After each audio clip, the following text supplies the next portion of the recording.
Hello everyone, and welcome back to your daily English dose. I hope you're all ready for more of Alice's strange adventures. In our last chapter, Alice was in a tricky situation, stuck inside a house that was too small for her. But today, her journey leads her to a very wise, very unusual creature. We're moving on to Chapter 5, Advice from a Caterpillar. What kind of advice will this peculiar creature give her? Let's find out. The caterpillar and Alice looked at each other for some time in silence. At last, the caterpillar took the hookah out of its mouth and addressed her in a languid, sleepy voice. "Who are you?" said the caterpillar. This was not an encouraging opening for a conversation. Alice replied, rather shyly, "I hardly know, sir. Just at present. At least I know who I was when I got up this morning, but I think I must have been changed several times since then." "What do you mean by that?" said the caterpillar sternly. "Explain yourself."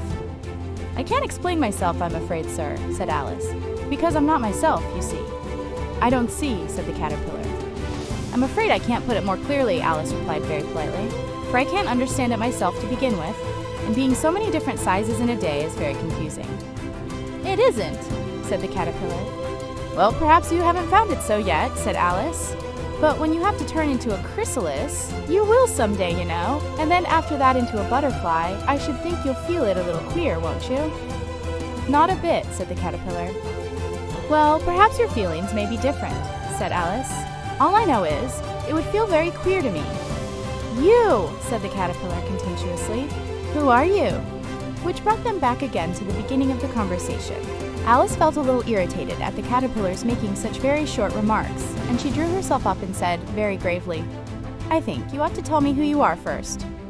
"Why?" said the caterpillar. Here was another puzzling question, and as Alice could not think of any good reason, and as the caterpillar seemed to be in a very unpleasant state of mind, she turned away. "Come back," the caterpillar called after her. "I've something important to say." This sounded promising, certainly. Alice turned and came back again. "Keep your temper," said the caterpillar. "Is that all?" said Alice, swallowing down her anger as well as she could. "No," said the caterpillar. Alice thought she might as well wait, as she had nothing else to do, and perhaps after all it might tell her something worth hearing. For some minutes it puffed away without speaking, but at last it unfolded its arms, took the hookah out of its mouth again, and said, "So you think you're changed, do you?" "I'm afraid I am, sir," said Alice. "I can't remember things as I used, and I don't keep the same size for 10 minutes together." "Can't remember what things?" said the caterpillar. "Well, I've tried to say, 'How did the little busy bee?' but it all came different," Alice replied in a very melancholy voice. "Repeat, 'You are old, Father William,'" said the caterpillar. Alice folded her hands and began. "You are old, Father William," the young man said, "and your hair has become very white. And yet you incessantly stand on your head. Do you think at your age it is right?" "In my youth," Father William replied to his son, "I feared it might injure the brain. But now that I'm perfectly sure I have none, why, I do it again and again." "You are old," said the youth, "as I mentioned before, and have grown most uncommonly fat. Yet you turned a back somersault in at the door.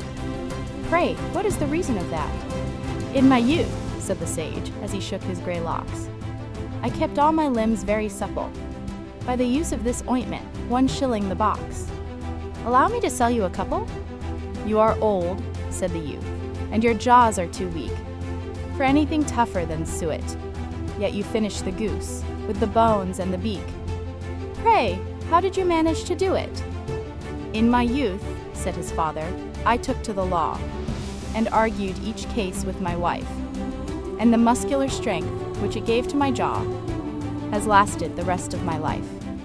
"You are old," said the youth.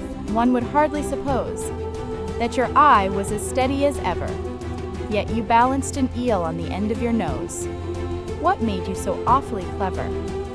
"I have answered 3 questions, and that is enough," said his father. "Don't give yourself airs. Do you think I can listen all day to such stuff? Be off, or I'll kick you downstairs." "That is not said right," said the caterpillar. "Not quite right, I'm afraid," said Alice timidly. "Some of the words have got altered." "It is wrong from beginning to end," said the caterpillar decidedly, and there was silence for some minutes. The caterpillar was the first to speak. "What size do you want to be?" it asked. "Oh, I'm not particular as to size," Alice hastily replied. "Only one doesn't like changing so often, you know." I don't know, said the caterpillar. Alice said nothing. She had never been so much contradicted in her life before, and she felt that she was losing her temper. Are you content now? Said the caterpillar. Well, I should like to be a little larger, sir, if you wouldn't mind, said Alice. 3 inches is such a wretched height to be. It is a very good height indeed, said the caterpillar angrily, rearing itself upright as it spoke. It was exactly 3 inches high.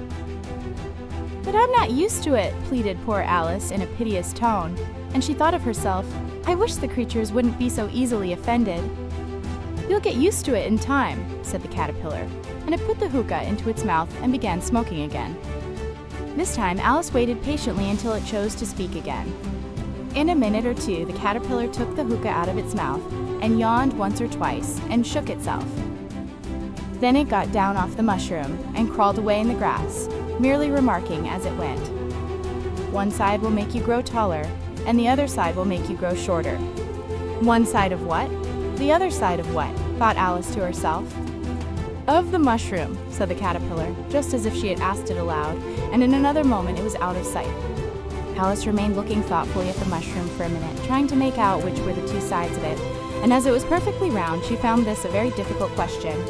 However, at last she stretched her arms round it as far as they would go, and broke off a bit of the edge with each hand. And now which is which? She said to herself, and nibbled a little of the right-hand bit to try the effect. The next moment she felt a violent blow underneath her chin. It had struck her foot. She was a good deal frightened by this very sudden change, but she felt that there was no time to be lost, as she was shrinking rapidly, so she set to work at once to eat some of the other bit. Her chin was pressed so closely against her foot that there was hardly room to open her mouth, but she did it at last, and managed to swallow a morsel of the left-hand bit. Come, my head's free at last, said Alice in a tone of delight, which changed into alarm in another moment, when she found that her shoulders were nowhere to be found. All she could see when she looked down was an immense length of neck, which seemed to rise like a stalk out of a sea of green leaves that lay far below her. What can all that green stuff be? Said Alice, and where have my shoulders got to? And oh, my poor hands, how is it I can't see you? She was moving them about as she spoke, but no result seemed to follow, except a little shaking among the distant green leaves. As there seemed to be no chance of getting her hands up to her head, she tried to get her head down to them, and was delighted to find that her neck would bend about easily in any direction, like a serpent. She had just succeeded in curving it down into a graceful zigzag, and was going to dive in among the leaves, which she found to be nothing but the tops of the trees under which she had been wandering, when a sharp hiss made her draw back in a hurry. A large pigeon had flown into her face, and was beating her violently with its wings. "Serpent!" screamed the pigeon. "I'm not a serpent," said Alice indignantly. "Let me alone!" "Serpent, I say again," repeated the pigeon, but in a more subdued tone, and added with a kind of sob, "I've tried every way, and nothing seems to suit them." "I haven't the least idea what you're talking about," said Alice. "I've tried the roots of trees, and I've tried banks, and I've tried hedges," the pigeon went on, without attending to her. "But those serpents, there is no pleasing them." Alice was more and more puzzled, but she thought there was no use in saying anything more till the pigeon had finished. "As if it wasn't trouble enough hatching the eggs," said the pigeon. "But I must be on the lookout for serpents night and day. Why, I haven't had a wink of sleep these 3 weeks." "I am very sorry you've been annoyed," said Alice, who was beginning to see its meaning. "And just as I'd taken the highest tree in the wood," continued the pigeon, raising its voice to a shriek, "and just as I was thinking I should be free of them at last, they must needs come wriggling down from the sky. Ugh, serpent!" "But I'm not a serpent, I tell you," said Alice. I'm a... "Well, what are you?" said the pigeon. "I can see you're trying to invent something."